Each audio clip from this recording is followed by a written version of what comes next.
અત્યારથી જે ઉત્સાહ છે સમગ્ર કચ્છમાં અત્યારે એમ કે આ ધાણેટીનું ગામ અત્યારે ચર્ચામાં આવ્યું છે કે સરસ મજાનું મંદિર, પ્રાચીન મંદિરને ફરી પાછું જે છે એનો પ્રાણ પ્રતિષ્ઠા મહોત્સવ છે.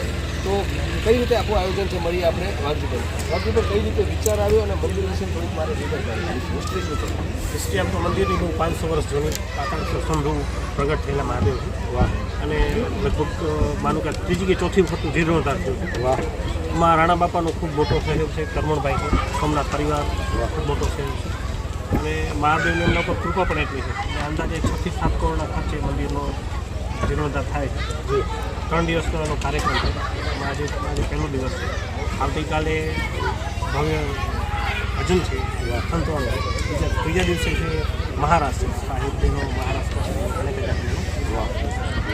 તો એ ખૂબ અદ્ભુત છે આયોજન છે ને વાઘજીભાઈ. મને સાક્ષી પણ જ્યારે સ્કૂલનો પ્રોગ્રામ હતો ત્યારે પથ્થરમાં ટાંકડા લાગતા હતા, પણ આજે સરસ મંદિર બની ગયું છે.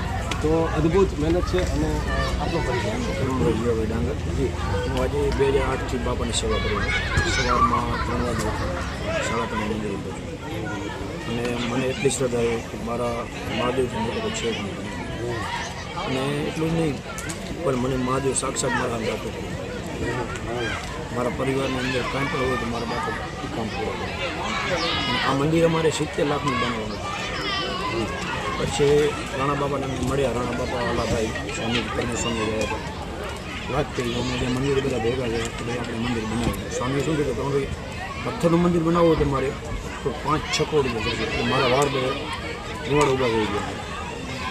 તો મેં આવડા રૂપિયા કાઢીશ નહીં. તો ધજા ઉપર મેં જોયો, મને આભાસ આવ્યો કે તું ખાલી પામર તરીકે છું, બાકી હું જ કરનારો છું. તું ને રાણા બાપા બંને પામર તરીકે છું. એટલે બાપાની વાત કરી માંગીને સ્વામી જે થાય આપણે મંદિર ભોય બનાવો. મારા રાણા બાપા ગુરુ છે અને મારી આજે 2010ની અંદર આ આંગળી પકડી બનાવી. નીતિન ધર્મ રાખી બધા જિંદગીની અંદર પાછું નહીં. અને આજે પરિવાર બધો ભેગો છે.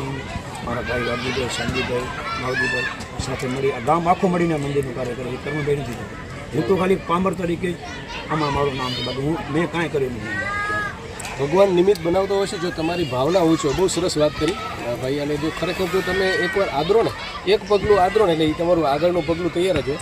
અને આ ભૂતકાળમાં પણ એવા ઇતિહાસ છે કે 1 રૂપિયાથી જે છે અદ્ભુત મંદિર બન્યા હોય, પણ 1 રૂપિયો જે છે ને એ કાઢવાની જે છે એ શરૂઆત કોઈકે કરવી પડે છે અને એ આ પરિવારે કરી છે. માસ્તરને મળશું 2 શબ્દ.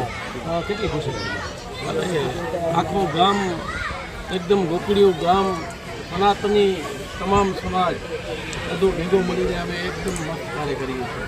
3 દિવસ આ કાર્યક્રમ, આના પછી ભાગવત સપ્તાહનું આયોજન છે. એટલે ટોટલ અમારો પ્રસંગ છે ને 10 દિવસનો અમારો આખો કાર્યક્રમ છે. બહુ આનંદ છે. એક ઘણ બચ્ચા છે બધા એકદમ ઝૂમી ઉઠે છે. ગણેશભાઈએ બહુ સરસ વાત કરી અને એ પણ શિક્ષણના જીવ છે. અને કીધું કે આપણે આરોગ્ય અને શિક્ષણની તો ચિંતા કરવાની છે, પણ જો આપણે ધાર્મિક સ્થાનોની ચિંતા નહીં કરીએ તો આપણો ઇતિહાસ શું છે ને ભૂલી જવા છે. અને એ ચિંતા ધાણેટીએ કરી છે. એના વિશે શું કહ્યું? ધાણેટી અમારું ધજાનું ગામ છે કે અમારે બધી કુળદેવીઓના એકદમ આળાગ્રાન મંદિર છે. બહુ સરસ મજાના મંદિર છે. બધા મોટા મોટા આંગણા છે. માણસોના ઘરથી વિશેષ પણ મંદિરોની આખી વ્યવસ્થા છે. રાધેકૃષ્ણ મંદિર છે, પાતાળેશ્વર મંદિર છે, બધી દેવદેવીઓ કુળદેવીઓના મંદિર છે. ધાણેટી એટલે ધજાનું ગામ. શામજીભાઈનો શબ્દ છે, કારણ કે માસ્તર છે એટલે શબ્દોના ઘણી હોય, પણ ખૂબ સરસ એક શબ્દ જી આપણો પરિચય. દિલીપ પુરાભાઈ ડાંગર, રાણા બાપાનો પુત્ર. ક્યાં બાત છે. તો આ આખી પરંપરા તમે વડીલો પાસેથી શીખીને આગળ વધ્યા છે. મારે જાણવું છે કે બહેનો અને યુથ જે છે તમારા જૈનજીનું શું ભૂમિકા છે? ખાસ કરીને જૈનજીને તમે દિશા ના આપો તો ગમે તે આડી અવડી થઈ જાય, પણ અહીંયાની જૈનજી જે ખૂબ મહત્વ છે એ રીતે આપી શકો. અમારે ગામમાં સાહેબ એવું છે કે વડીલોને જેટલી શ્રદ્ધા ને એટલી જ વિશેષ યુવાનો પણ એટલી શ્રદ્ધા રાખીને આજે શિવ મહોત્સવમાં બધા જ એક ગામનો એક નાગરિક એટલો જોડાયેલો છે કે સમજી લો કે એનો ઘરનો ઉત્સવ છે. આજે કોઈ એવું નથી રાખ્યું કે આજ ઓલો વ્યક્તિ બનાવે છે. આખું સમસ્ત ગામ અને દાદાનું એક બહુ પહેલું નિયમ રહ્યો છે કે વ્યક્તિ વિશેષ કોઈથી વાત ન હોય છે. આજે હંમેશા ગામને આગળ લઈને રાખવું. આજે ભલે હું બનાવું છું, કરમણભાઈ મારા ભેગા છે, પણ અમે ગામને ભેગો રાખશું.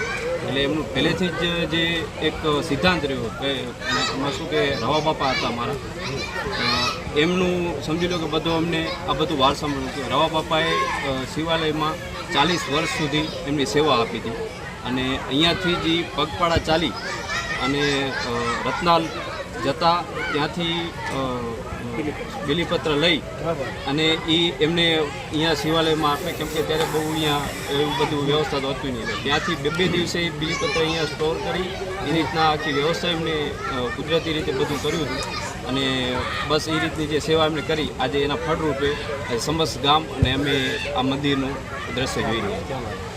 કૃષ્ણે પણ કહ્યું છે કે હું નહીં, હું કેમ કે હું કરું અને હું મારું, બરાબર છે, અને જે સમર્પિત થઈ જાય એને હું તારું.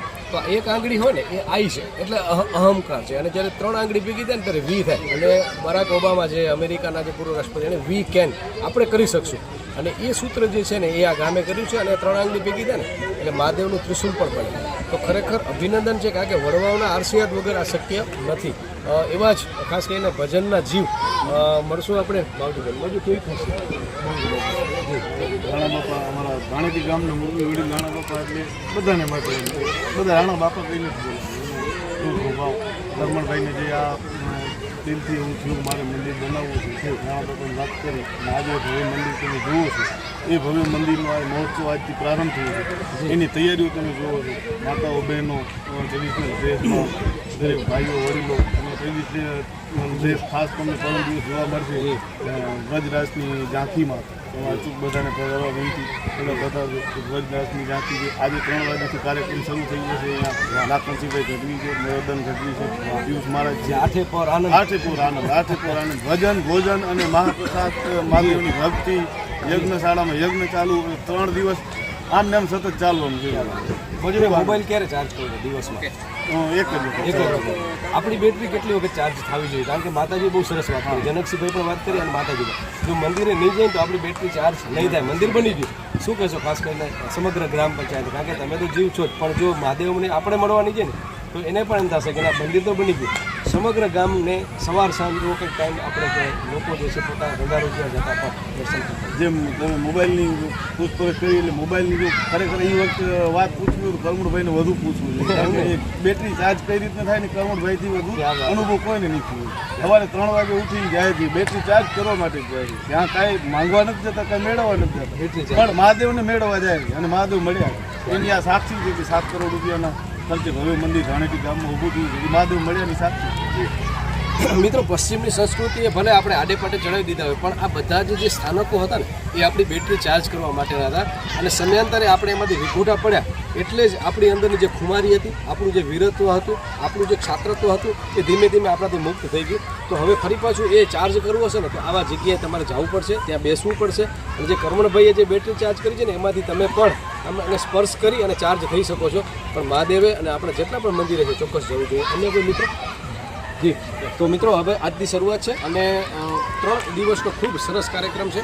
અને કચ્છીમાં કહેવાય બેસાતા વેસા, તો એકવાર ચોક્કસ આવી અને આ અદ્ભુત કાર્યક્રમમાં સહભાગી થજો. અને બાકી લાઈવ તો છે જ, જીનામ જે છે ચેનલ ઉપર એ લાઈવ આખા જે છે યુટ્યુબમાં સમગ્ર વિશ્વમાં જોઈ શકશો અને ટીવીના માધ્યમથી પણ જોઈ શકશો. તો ફરી એકવાર ખૂબ ખૂબ આભાર. ભાવેશ ભાનુશાલી, વિમલ સોની સાથે જય મળશે જાડેજા, મા ન્યૂઝ, ધાણેટી, કચ્છ, ગુજરાત.